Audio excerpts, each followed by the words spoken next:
So this is the unboxing of the new Epomaker B21 retro keyboard.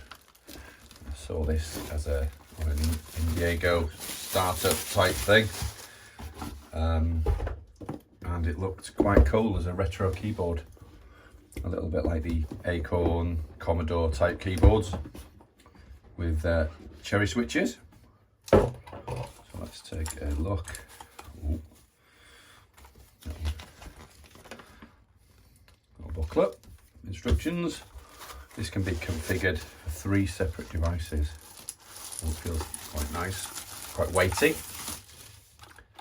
And there you have it. Beautiful. Brightness, volume controls, music controls here. Separate buttons for different devices, so 3 separate devices like I said.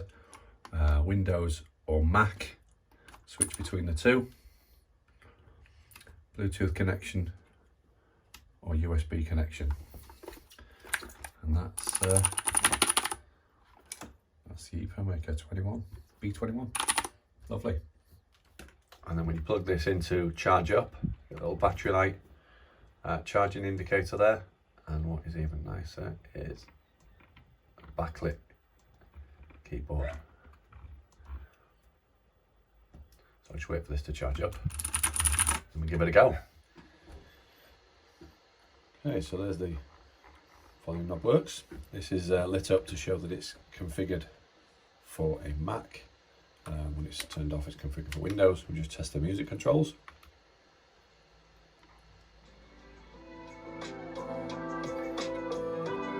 Cool.